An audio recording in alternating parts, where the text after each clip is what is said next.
लातूर जिल्ह्यात पुन्हा red alert जारी करण्यात आलाय। मुसळधार पावसानं शेतकऱ्यांची अक्षरशः झोप उडवली। नद्या पुन्हा दुथडी भरून वाहू लागल्यात। या सर्व परिस्थितीचा आढावा घेतलाय आमचे लातूरचे प्रतिनिधी सचिन अंकुलगे यांनी। पाहूया। लातूर जिल्ह्याला कालपासून हवामान खात्याकडून 2 वेळेस रेड अलर्ट या ठिकाणी देण्यात आलेला होता।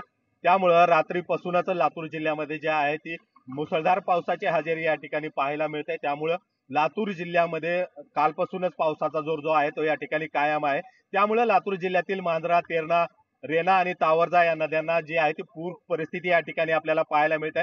आपण जर पाहिलं तर या ठिकाणी लातूर जिल्ह्यातील ज्या या नद्या आहेत तर या ठिकाणी पुन्हा एकदा दुथडी या ठिकाणी भरून वाहताना आपल्याला पाहायला मिळत आहेत। त्यामुळे नदीकाठच्या जी शेती आहे ती शेती पुन्हा एकदा या ठिकाणी पाण्याखाली गेलेली आहे आणि शेतकऱ्यांचं मोठं नुकसान या ठिकाणी पिकांचं झालेलं आहे।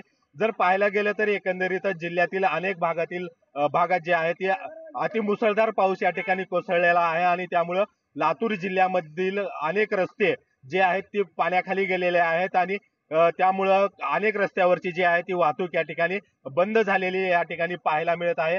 त्यामुळे लातूर जिल्ह्यामध्ये प्रशासनाकडून जे आहे ती नागरिकांनी सतर्क राहावं असं आव्हान या ठिकाणी करण्यात आलेलं आहे।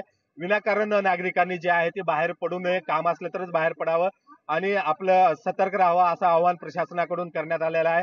पुन्हा एकदा जर पाहायला गेलं तर लातूर जिल्ह्यातल्या नद्यांना जे आहे ती या ठिकाणी पूर परिस्थिती या ठिकाणी पाहायला मिळत आहे।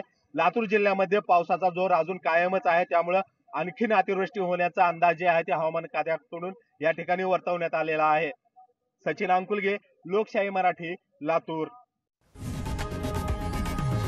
लोकशाही मराठी ऐका, पहा, जागरूक रहा।